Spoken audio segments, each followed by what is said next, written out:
మరి సత్యదేవుని వాక్యాన్ని మనమందరం ధ్యానం చేద్దాం.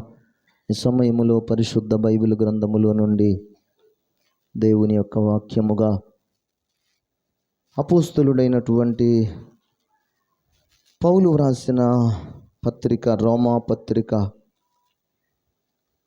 ఉదయకాలం అయితే మనము 8వ అధ్యాయములో నుండి 27వ వచనాన్ని మనము చదువుతూ ముందుకు సాగుతూ వచ్చాం. ఈరోజు మనమందరం కూడా ఉదయకాలం విన్న వాక్యమును బట్టి దానికి మనము విశ్వంలో దేవకుమారుడే జ్యేష్ఠుడు అన్న మాటలను గురించి మనం అందరం విన్నాం. స్తోత్రం. ఎందులో?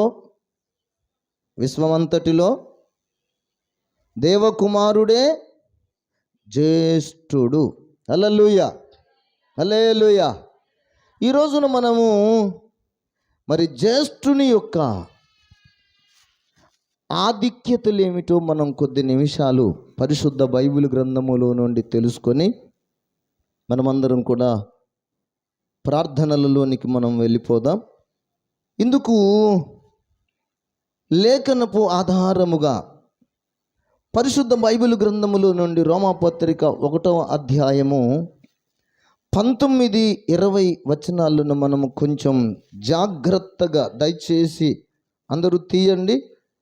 దైవజనుడైనటువంటి పౌలు వ్రాసిన రోమా పత్రిక 1వ అధ్యాయము 19వ వచనం నుండి 20వ వచనం వరకు చదువుదాం. ఎందుకనగా దేవునిని గూర్చి తెలియ సఖ్యమైనది ఏదో అది వారి మధ్య విసిదమై ఉన్నది.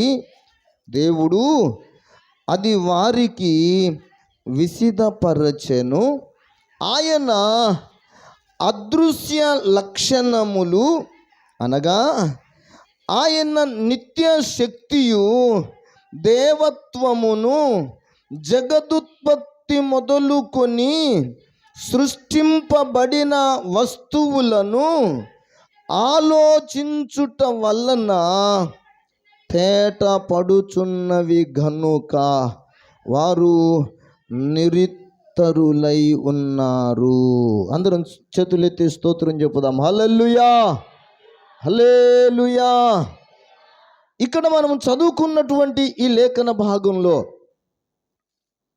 ఆ అదృశ్య దేవుని యొక్క లక్షణాలు, దేవునిని గూర్చినది మనకంతటికి బయలుపరచబడడానికి, దేవునిని గూర్చి మనము తెలుసుకోవడానికి సృష్టికర్త అయిన దేవుడు మనకు దేనిని చూపించి దేవుని తత్వాన్ని, దేవుని అదృశ్య లక్షణాలను గూర్చి మనకు బోధ చేస్తున్నాడో మనము ఈ 19-20 వచనాలలో దేవుని వాక్యం చాలా తేటగా చెప్పబడుతుంది. ఈరోజు మనం అందరం కూడా నేర్చుకుంటున్నటువంటి ప్రాముఖ్యమైన సత్యం ఏమిటంటే దేవుని కుమారుని యొక్క లేక దేవుని కుమారుడైన జ్యేష్ఠుడి యొక్క ఆధిక్యతలు. ఆధిక్యత అంటే ఏంటి? ఏమండి, ఆధిక్యత అంటే ఏమని చెప్పాలి మనం? ఆధిక్యత అనే పదానికి అర్థము మనం ఏమి చెప్పవచ్చునంటే ఒకదానికంటే మరొకటి ఘనమైనది, ఒకదానికంటే మరొకటి శ్రేష్టమైనది, ఒకదానికంటే మరొకటి ఎన్నతగినది, ఒకదానికంటే మరొకటి కోరదగినది. ఈ కోరదగినది, ఉన్నతమైనది, శ్రేష్టమైన దానికి పర్యాయ పదమే ఆధిక్యమైనది. స్తోత్రం. ఆధిక్యత అంటే దానికంటే దీనికి ఎక్కువ ప్రాధాన్యత ఇవ్వబడుతుంది. స్తోత్రం. ఇప్పుడు మనకందరికీ తెలుసు, యాకోబుకు మొత్తము తన గర్భవాసాన పుట్టిన సంతానం ఎంతమంది? 13 వెరీ గుడ్, మరి మంచిగా చెప్పారు. 13, 12 మంది ఏమో మగ సంతానము, ఒకటి ఆమె పేరు దీనా, మొత్తం 13 సంతానం. మీరు జ్ఞాపకం చేసుకోనండి, ఈ 13లో ఆధిక్యత ఎవరిది, బలము ఎవరిది, ఘనత ఎవరిది?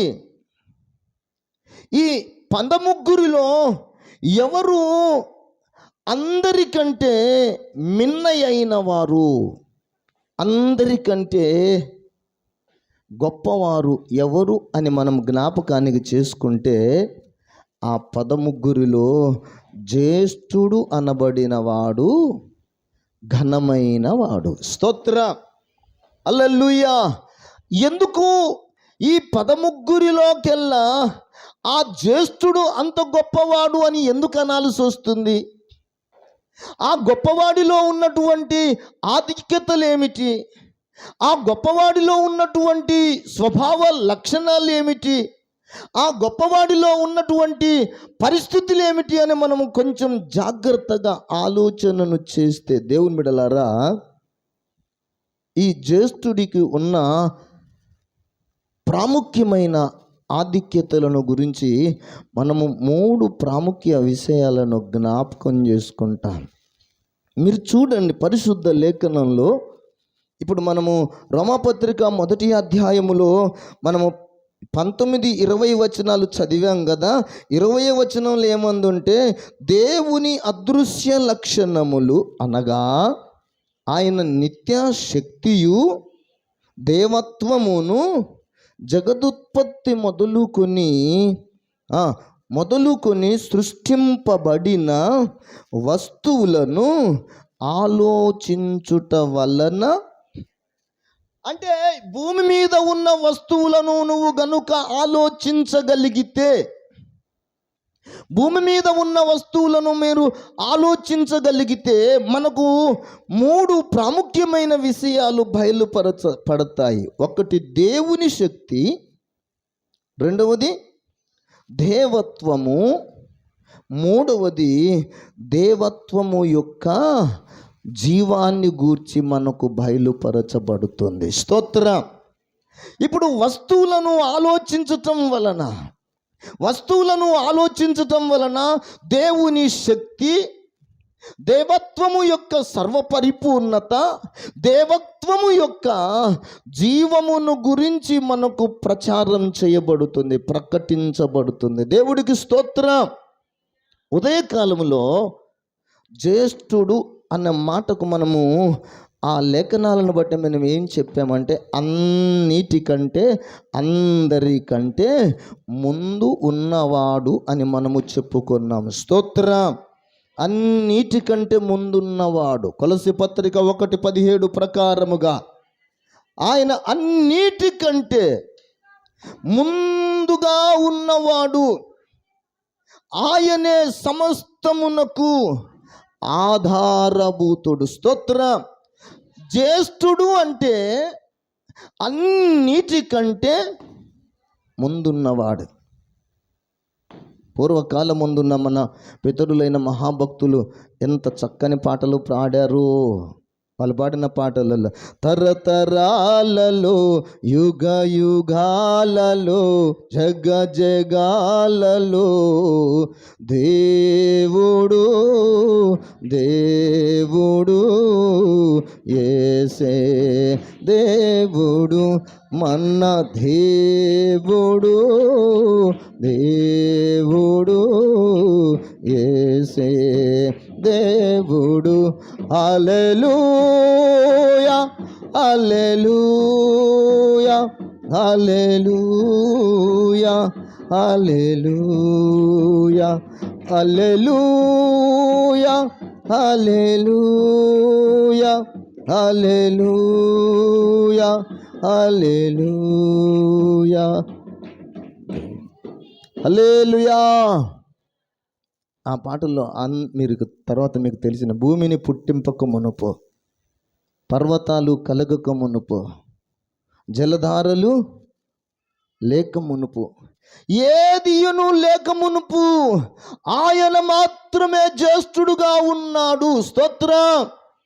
ఆయన తరువాతనే అన్ని, కానీ ఆయన కంటే ముందు మరి ఏదియును లేదు. ఈ మాటను మీరు జ్ఞాపకం చేసుకుందాము. ఈ పరిశుద్ధ వాక్యం మనకు ఏమని తేటపరచబడుతున్నది అంటే, దేవత్వము యొక్క నిత్య శక్తియు, దేవత్వము యొక్క అదృశ్య లక్షణాలు, దేవత్వము యొక్క పరిపూర్ణ జీవము మనకు తేటగా బయలుపరచబడుచున్నది. దేనిని చూస్తే అంటే, అన్నింటికంటే ముందు ఉన్న జ్యేష్ఠుడిని చూస్తే. స్తోత్రం. హల్లెలూయా. ఆ జ్యేష్ఠుడు ఎలా కలిగాడు అంటే, మీరు పరిశుద్ధ బైబిల్ గ్రంథంలో ఒక్కసారి జ్ఞాపకం చేసుకునండి. ఆది కాండంలోనికి రండి. 2వ అధ్యాయము 7వ వచనాన్ని మీరు చూడండి. దేవుడైన యెహోవా నేలమంటితో నరుని నిర్మించి వాని నాసికారంధ్రములలో జీవాత్మ ఆయను. స్తోత్రం. ఈ మాటను మీరు జ్ఞాపకం చేసుకునండి. దేవుడైన యెహోవా నేలమంటితో నరుని నిర్మించి వాని నాసికారంధ్రములలో జీవవాయువును ఊదగా నరుడు జీవాత్మ ఆయన. నరుడు ఏమయ్యాడంట? నరుడు ఎలా తయారు చేయబడ్డాడంట? ఏమంటే ఎలా తయారు చేయబడ్డాడంట? నేలమంటి. అది వస్తువా? నేలమంటి అనేది వస్తువా లేకపోతే వస్తువు కాదా? పదార్థం అంటే ఏంటి? పదార్థం అంటే ఏంటి? పదార్థం అంటే వస్తువే. వస్తువులను పరిశీలించుట వలన దేవత్వము యొక్క నిత్యశక్తియు, దేవత్వము యొక్క అదృశ్య గుణలక్షణాలు, దేవుని యొక్క నిత్య జీవము మనకు బయలుపరచబడుతుంది. చూడండి, ఇక్కడ దేవుడు తన స్వరూపములో, తన పోలికలో దేవుడు నేలమంటితో నరుని నిర్మించి వాని నాసిక రంధ్రములలో జీవవాయువును ఊదగా నరుడు జీవాత్మాయను. వస్తువు మట్టిని తీసుకున్నాడు, రూపం ఇచ్చాడు. అది బొమ్మ. ఏ బొమ్మ అంట? అది ఆట వస్తువులాగా, పిల్లలకు ఆట వస్తువులు లాంటివి కొనిస్తారు చూసారా, ఈ బొమ్మలు. కానీ మొట్టమొదటగా దేవుడు ఒక ఆట వస్తువుగా మంటితో ఏం చేశాడంట? మంటితో రూపమును చేశాడు.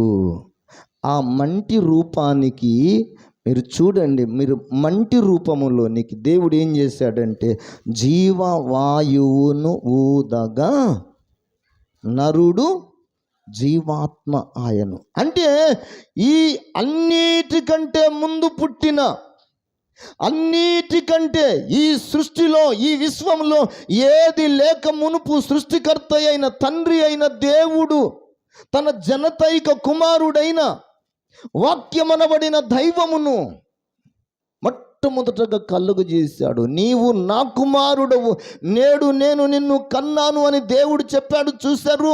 అదిగో ఆ మాట యొక్క నెరవేర్పును మనం అర్థం చేసుకోవడానికి ఆదాము యొక్క నిర్మాణమును గూర్చి మనకు అర్థమవుతే, ఆదామేమో భూలోకములో జ్యేష్ఠుడు, మనము ఆరాధన చేసే నజరేయుడైన యేసయ్య ఏమో పరలోకములో జ్యేష్ఠుడు. స్తోత్ర. పరలోకములో జ్యేష్ఠుడు యేసు. ఆ పరలోకములో జ్యేష్ఠుడు అనబడిన యేసు కలిగిన తరువాతనే ఈ భూలోకములో జ్యేష్ఠుడు అనబడిన ఆదాము తయారు చేయబడ్డాడు. ఈ ఆదాము యొక్క ఆధిక్యతలు ఏమిటో మనకు అర్థమైతే పరలోకములో ఉన్న దేవకుమారుడైన యేసు యొక్క ఆధిక్యతలు కూడా మనకు అర్థమవుతాయి. అందుకే రోమాపత్రిక 1వ అధ్యాయం 20వ వచనం నేను మీకు చదివించాను. ఇదిగో ఈ భూమి మీద ఉన్న వస్తువులనన్నింటినీ మీరు పరిశీలించి తెలుసుకొనుట వలన దేవత్వము యొక్క నిత్య శక్తి, దేవత్వము యొక్క అదృశ్య లక్షణాలు, దేవత్వము యొక్క జీవమును గూర్చి మనకు తేటపరచబడుతున్నది అనే. ఇంతకీ ఆదామును ఎలా దేవుడు చేశాడు? ఏమండి, ఆదామును ఎలా చేశాడు? 1వ అధ్యాయములో మీరు చూడండి 26వ వచనం. మన స్వరూపమునందు మన పోలిక చొప్పున నరులను చేయుదము. స్తోత్ర. దేవుడు ఎలా ఈ జ్యేష్ఠుని ఎలా కన్నాడు? ఈ జ్యేష్ఠుని ఎలా నిర్మాణం చేశాడు? దేవుడు ఈ జ్యేష్ఠుని ఎలా అన్నిటికంటే ముందు ఉంచాడు? ఈ జ్యేష్ఠుడికి ఈ మహాదేవుడు అయిన తండ్రి ఏ విధమైన ఆధిక్యతలను ఇచ్చాడు? ఎవరికి లేని ఆధిక్యత. సృష్టిలో సృష్టింపబడిన వాటిలో ఎవరికి లేని ఆధిక్యత జ్యేష్ఠుడికి ఇవ్వబడింది. ఆ ఆధిక్యతలో మొట్టమొదటిది ఏంటయ్యా అంటే దేవుడి స్వరూపము. హల్లెలూయా. మన రూపం, ఆదాము రూపము ఎలా ఉందో దేవుని రూపమును, జ్యేష్ఠుడి రూపమును ఎలా ఉందో దేవుడి రూపము అలా ఉంది. రెండో మాటను మీరు జ్ఞాపకం చేసుకున్నాను. ఒకటి, దేవుడు తన కుమారుణ్ణి కన్నాడు కదా. ఎలా కన్నాడంటే తన పోలికలోను తన స్వరూపమునందు. మూడవ మాట, దేవునిలోని జీవాత్మను కలిగిన వాడుగా. అంటే ఇప్పుడు జ్యేష్ఠుడిలో ఈ 3 కనపడుతున్నాయి. ఒకటి రూపం కనపడుతుంది, రెండవది జీవము కనపడుతుంది, మూడవది స్వభావము కనబడుతున్నది. హల్లెలూయా. ఎవరి స్వభావము? జ్యేష్ఠుడిలో ఎవరి స్వభావం కనపడుతుంది? జ్యేష్ఠుడిలో ఎవరి రూపం కనపడుతుంది?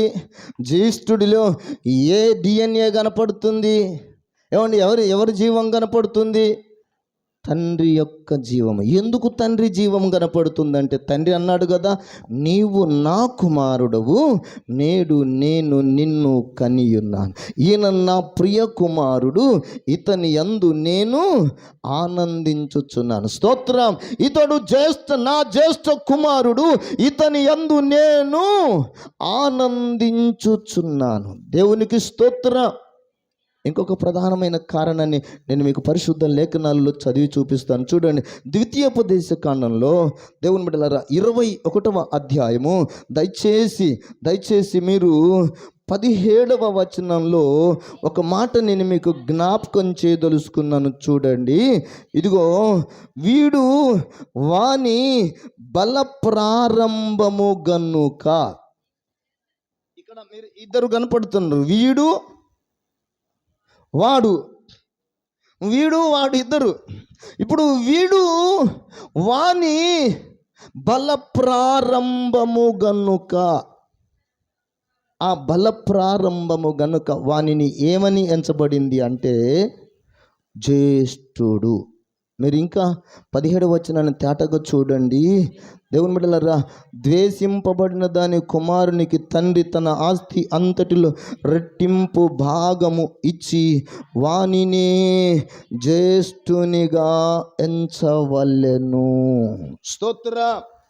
ఎవరిని జ్యేష్ఠునిగా ఎంచాలి? ఎవరిని జ్యేష్ఠునిగా ఎంచాలి చెప్పండి? ఏమండి, ఇప్పుడు అబ్రహాముకు 13 సంతానం అని చెప్పారు కదా. క్షమించండి, యాకోబుకు 13 సంతానం అని చెప్పుకున్నాము కదా. ఈ 13 సంతానములో ఎవరు జ్యేష్ఠుడు? బెన్యామీనా, యోసేపా, సిమియోనా, యూదా?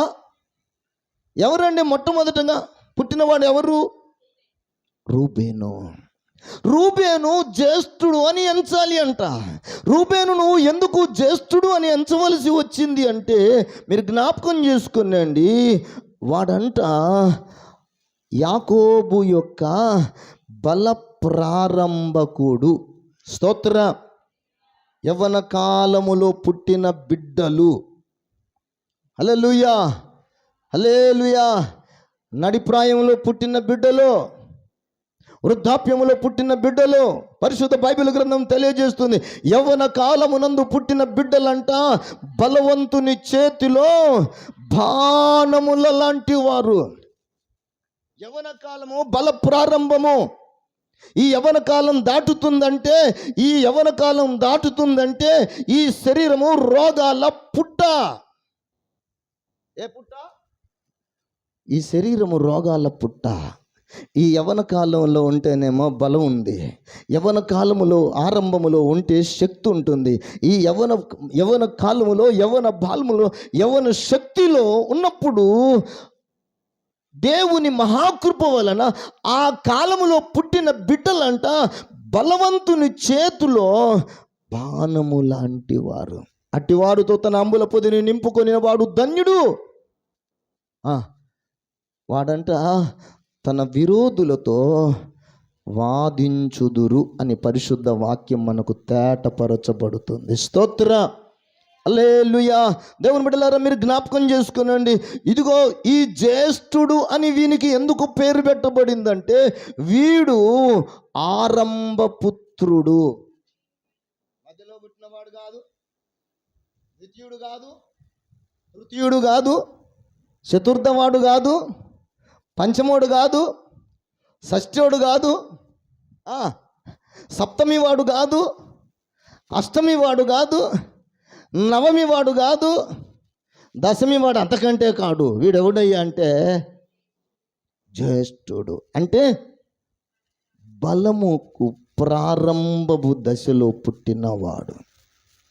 వీనిని ఏమన్నారంటే అదిగో వానిని జ్యేష్ఠునిగా ఎంచవలెను. ఎందుకు వానిని జ్యేష్ఠునిగా ఎంచవలనంటే చివరి మాట అంటాడు, వీడు వాని బల ప్రారంభం. ఈ జ్యేష్ఠునిగా ఎంచిన వానికి ఏం చెయ్యాలని సృష్టికర్త అయిన దేవుడు నిర్ణయించి పెట్టాడంటే మీరు జ్ఞాపకం చేసుకునండి. తండ్రి తన ఆస్తి అంతటిలో రెట్టింపు భాగము ఇచ్చి, హల్లెలూయా హల్లెలూయా, జ్యేష్ఠుడుగా పుట్టినోడు ధన్యుడు. జ్యేష్ఠుడుగా పుట్టినోడు ధన్యుడు. జ్యేష్ఠుల సంఘంలో పుట్టినోళ్ళు ధన్యులు. హల్లెలూయా హల్లెలూయా. మీరు నమ్మండి, వాళ్ళు వెళ్ళేంత వరకు నేను ఏం ప్రసంగం చేయాలో ఏం బోధ చేయాలో నాకు తెలియలా. కోటేశ్వరరావు అడిగాడు, అయ్యగారు ఈ వారం ఈ అక్టోబర్ మాసంలో ఏం ప్రసంగం చేయబోతున్నారు, దేని మీద, సబ్జెక్ట్ ఏంటి అని అంటే నాకు ఏం తెలియదు బాబు అని చెప్పా. ప్రభు సన్నిధిలో ప్రార్థన చేస్తూ ఉన్నా. కానీ వారు వెళ్ళిన తర్వాత వాళ్ళు మిమ్మల్ని ప్రశ్నిస్తే వారి ప్రశ్నకు మీ దగ్గర జవాబే లేదు. నేను ఏలియాను గురించి ఎంత చక్కగా చెప్పానో, ఏలియా సగం మానవుడు సగము దేవ సాదృశ్యం కలిగిన వాడని ఎంత వివరణనిచ్చానో ఆయన మీకు అర్థమైందో కాలేదో నాకు తెలియదు. కానీ ఒక్కసారి దేవుని బిడ్డలారా మీరు జాగ్రత్తగా వినండి. కొంచెం మీరు తెలిసిన దానిని తెలిసినట్టు చెప్పగలిగితే మీరు కూడా కొంచెం తెలుసుకొనగలిగిన వాళ్ళని వాళ్ళు సంతోషపడి దేవుని మహిమపరుస్తారు. హల్లెలూయా. మంచిది. ఇప్పుడు వాడు బల ప్రారంభకుడు.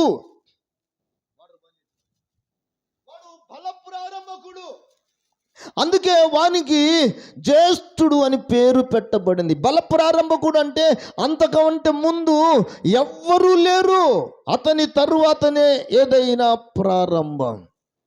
అందుకే వానికి ఏం పేరు పెట్టబడిందంట? జ్యేష్ఠుడు. జ్యేష్ఠునికి ఇప్పుడు ఆధిక్యతల కాడికి వచ్చేసరికి తండ్రి ఆస్తి అంతటిలో ఏమి ఇవ్వవలెనంట?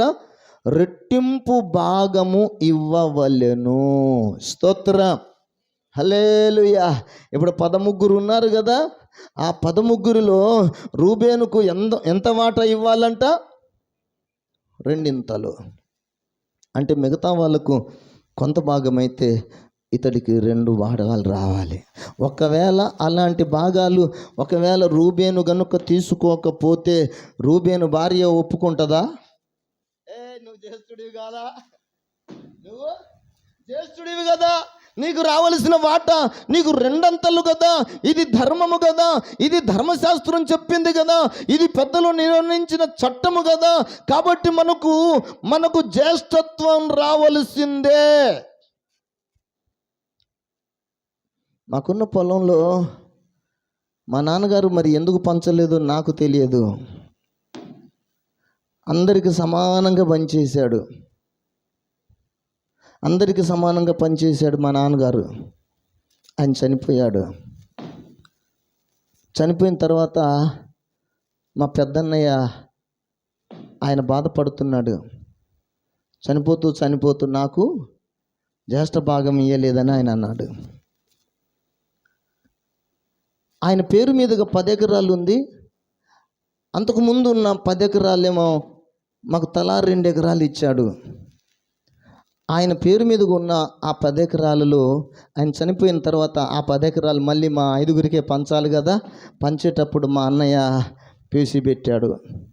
నేను చేస్తుని కదా, నేను పెద్దవాడిని కదా, నాకు భాగం ఇవ్వాలి కదా, జ్యేష్ఠ భాగం ఇవ్వాలి కదా, మీకు తెలియొద్దా అని అంటే నోరు మూసుకొని ఏం మాట్లాడకుండా ఆయనకు మరలా ఆ 10 ఎకరాల్లో కొంత జ్యేష్ఠ భాగం ఇవ్వాల్సి వచ్చింది.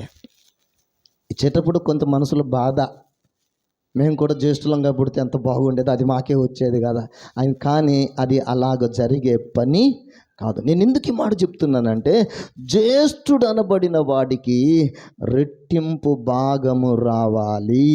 స్తోత్రం. రెట్టింపు భాగము రావాలి.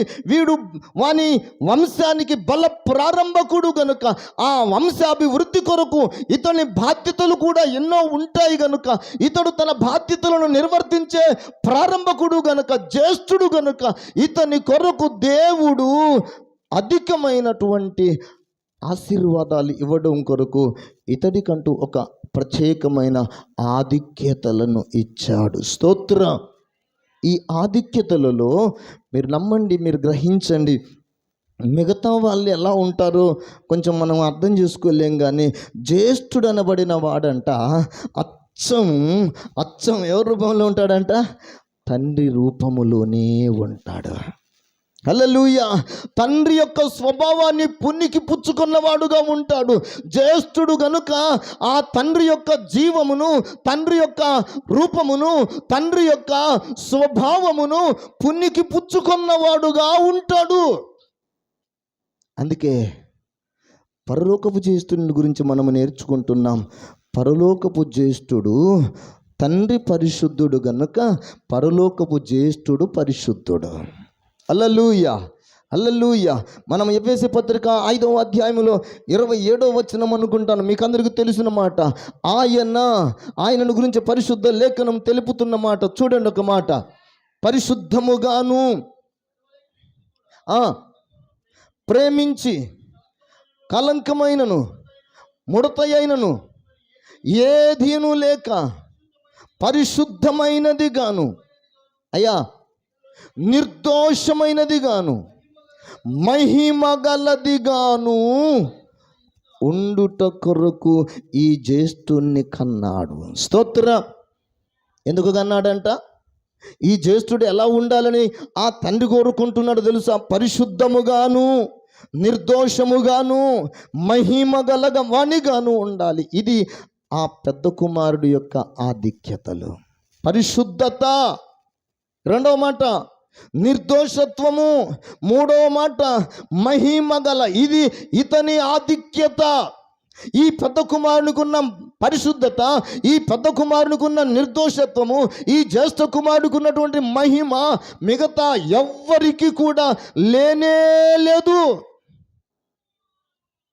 ఇతడి మాత్రమే తండ్రి యొక్క స్వభావాన్ని కలిగినవాడు.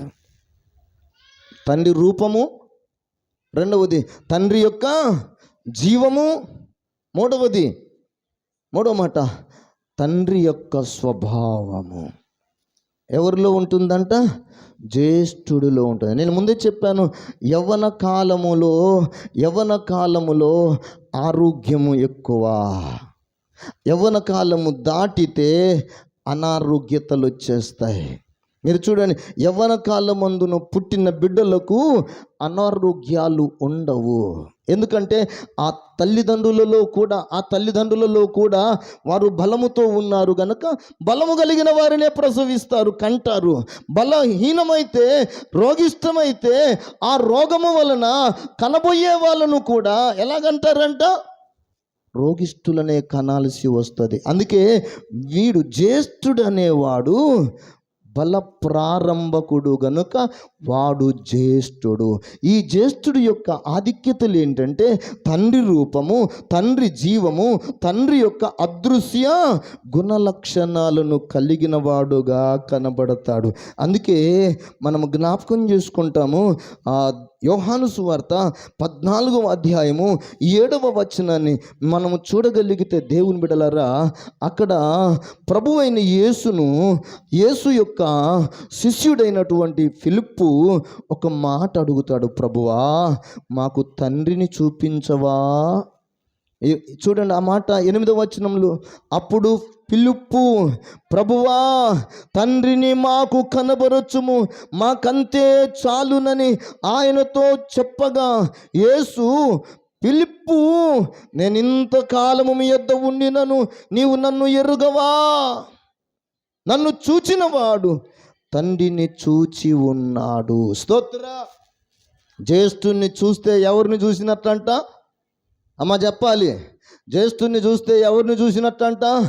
తండ్రిని చూసినట్టంట. తండ్రిని చూస్తే ఓహో వీడు జ్యేష్ఠుడు, ఈ జ్యేష్ఠుడు ఇలా ఉన్నాడా, వీని తండ్రి కూడా అదే పోలికలో ఉన్నాడు. వీని జీవం ఇలా ఉందా, వీని తండ్రి జీవము కూడా ఇలాగే ఉంది. వీని స్వభావము ఇలాంటిదా, వీని తండ్రి యొక్క స్వభావమును కూడా ఇలాంటిదే అని ఇదిగో పరిశుద్ధ లేఖనము మనకు ఈ 14 యోహాను సువార్త 14:8 వచనములు మనకు తెలియచేస్తామన్న మాట. తండ్రిని మాకు కనబరచుము, మాకు అంతే చాలునని ఆయనతో చెప్పగా, నేను ఇంతకాలము మీ యొద్ద ఉండినను నీవు నన్ను ఎరుగవా? నన్ను చూచిన వాడు తండ్రిని చూచి ఉన్నాడు గనుక తండ్రిని కనబరచుమని ఎలా చెప్పుచున్నావు? తండ్రి యందు నేనును నా యందు తండ్రిని ఉన్నాను. తండ్రి యందు నేనును నా యందు తండ్రియును ఉన్నామని నీవు నమ్ముట లేదా? నేను మీతో చెప్పుచున్న మాటలు నా యంతటి నేను చెప్పుటలేదు, తండ్రి నాయందు నివసించుచు తన క్రియలు చేయుచున్నాడు. 11వ వచనం, తండ్రి యందు నేనును నాయందు తండ్రియు ఉన్నామని నమ్ముడి. స్తోత్ర. తండ్రి యందు కుమారుడును, ఏ కుమారుడు? మళ్ళీ ఇది మర్చిపోబకండి. జ్యేష్ఠ కుమారుడు ఎవరిని పోలి ఉంటాడంటే తండ్రి యందు జ్యేష్ఠ కుమారుడు, జ్యేష్ఠ కుమారుని యందు తండ్రి ఉంటాడు. మీరు జ్ఞాపకం చేసుకునండి, ఇస్సాకునకు 2 కుమారులు. ఒకడేమో చెప్పాలి, రెండవ వాడేమో ఒకడేమో ఏశావు, రెండవ వాడేమో యాకోబు. ఇప్పుడు ఇస్సాకుకు ఎవరంటే ఇష్టం? ఏశావు అంటే ఇష్టం. ఏశావుతో తన మనసు విప్పంతా చెప్పుకున్నాడు, బాబు నా పని అయిపోయింది, నేను నిన్ను దీవించదలుచుకున్నాను, ఎందుకంటే నువ్వు నా బల ప్రారంభకుడు నీవే గనుక నిన్ను ఆశీర్వదించదలుచుకున్నాను గనుక నీవు నాకు కోరిన నా కోరిక తీర్చు కుమారుడా అని చెప్పేశాడు. చెప్పాడా లేదా? అంటే తండ్రి యందు కుమారుడును, కుమారుడు యందు తండ్రిని మిళితమై ఉన్నారు. జ్యేష్ఠుడే తండ్రి యొక్క ఆధిక్యతలే కుమారుడికి కూడా లభిస్తాయి. అందుకే ఈ జ్యేష్ఠుడికి పోలిక, జ్యేష్ఠుడి యొక్క లక్షణాలు, జ్యేష్ఠుడి యొక్క జీవము ఇది తండ్రి నుండి పుణికి పుచ్చుకొని ఉన్నాడు. స్తోత్ర. అందుకే ఇప్పుడు ఇతనికి వచ్చిన ఆధిక్యతలు ఏంటంటే తండ్రి మహిమ ఇతనిలో ఉంది, తండ్రి నిత్య జీవము ఇతనిలో ఉంది, తండ్రి యొక్క రూపము ఇతనిలో ఉన్నది. స్తోత్ర. మిగతా వాళ్ళకి ఇదే రూపము, ఇదే జీవము, ఇదే పోలిక మిగతా వాళ్ళకు లేదు. అందుకే ప్రపంచాలలోని మహాదూతలు అనబడిన వారు, దేవదూతలు అనబడిన వారు, ఒక్కొక్క లోకంలో ఒక్కొక్క వర్గము ఆ మహాదేవుని ఆరాధన చేస్తూ ఉంటే, దేవుని బిడ్డలారా మీరు జ్ఞాపకం చేసుకునండి, ఆ అన్ని లోకాలలో, అన్ని ప్రపంచాలలోని దూతలు అనబడిన వారికి, లేకపోతే భూలోకంలో మనుషులు అనబడిన వారికి చెప్పిన మాట ఏంటంటే, ఈయన నా ప్రియ కుమారుడు, ఈయన యందు నేను ఆనందించుచున్నాను, ఈయన మాట వినుడి. స్తోత్ర, హల్లెలూయా. చూసారా, ఈయన నా ప్రియ కుమారుడు, ఇతడు నా జ్యేష్ఠ కుమారుడు, ఇతడు జ్యేష్ఠుడు, ఇతడు గౌరవింపబడటంలో రెండంతల ఘనత ఇతనికి ఉండాలి. నా కుమారులైనందుకు యాకోబు కుమారులు 12 మందిలో, దేవుని బిడ్డలారా 13లో 11 మందికి ఒక రకమైన ఆధిక్యతలైతే, ఇదిగో రూబేనుకు మాత్రం 2 అంతల ఆధిక్యత రావలసి వచ్చింది. ఎందుకంటే అతడు జ్యేష్ఠుడు అన్న కారణాన్ని బట్టి.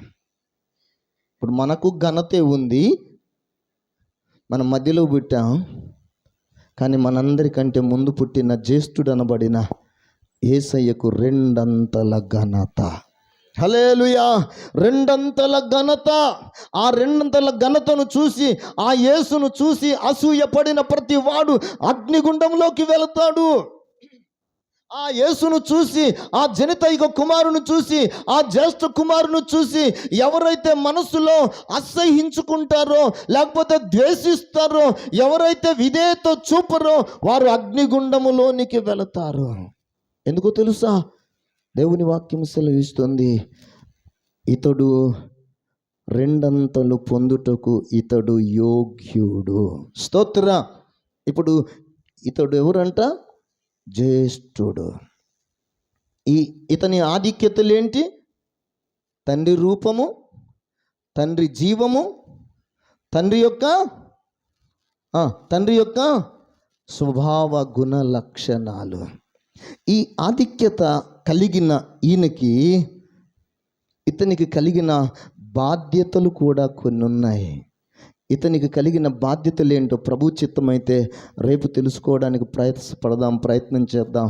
ఇప్పుడు మనమందరం కూడా ఆ జ్యేష్ఠుడితో సహవాసమును చేయుటకును, ఆయన స్వారూప్యములోనికి మార్చబడుటకును ఈ ఉపవాస ప్రార్థనలు, 40 దినాల ఉపవాస ప్రార్థనలు ఏర్పాటు చేయబడ్డాయి. స్తోత్ర. ఇప్పుడు మనం ఎవరితో సహవాసం చేయాలి? జ్యేష్ఠుడితో సహవాసం చేయాలి. ఏమగుట కొరకు? ఏమండి, జ్యేష్ఠునితో ఆ స్వారూప్యములోనికి రావాలి. అంటే జ్యేష్ఠుడు తండ్రి చిత్తము నెరవేర్చడానికి ఎలాగైతే బద్ధుడై ఉన్నాడో, మిగతా పుట్టిన మనమందరం కూడా అదే స్వభావ గుణ లక్షణాలలోనికి, జ్యేష్ఠుడి అడుగు జాడలలో నడవడానికి మనకందరికి దేవుడు ఈ ఉపవాస ప్రార్థనలను ఏర్పాటు చేశాడు. స్తోత్రం. ఇప్పుడు జ్యేష్ఠుడి యొక్క గుణ లక్షణాలను మనం తర్వాత ధ్యానం చేద్దాం. ఇప్పుడు ఈ లోకములో ఉన్న వారందరికంటే జ్యేష్ఠుడు మాత్రం 2 అంతల పంపకం పొందుతాడు, 2 అంతల ఘనత పొందుతాడు, 2 అంతల అందరికంటే ఒక వంతు ఎక్కువ ఉన్నత స్థానములో ఉంటాడు. స్తోత్ర. మనమందరం తక్కువ, ఆయన నామం ఎక్కువ. మనందరి స్థాయి తక్కువ, ఆయన స్థాయి అత్యున్నతమైన స్థాయి. స్తోత్రం. అందుకే మనం అందరం కృతజ్ఞతతో ఆ యేసయ్య యొక్క అడుగుజాడలు నడుచుట కొరకు కృతజ్ఞత హృదయాలతో ప్రార్థన చేద్దాం. దేవుడి మాటలు మన వెనుకడిలో స్థిరపరిచి దీవించునుగాక. ఆమేన్. హల్లెలూయా. అందరం మోకరిల్లుదాం. మనం మోకరిల్లుదాం, తలలు వంచుదాం. దేవుని బిడ్డలారా, నీవు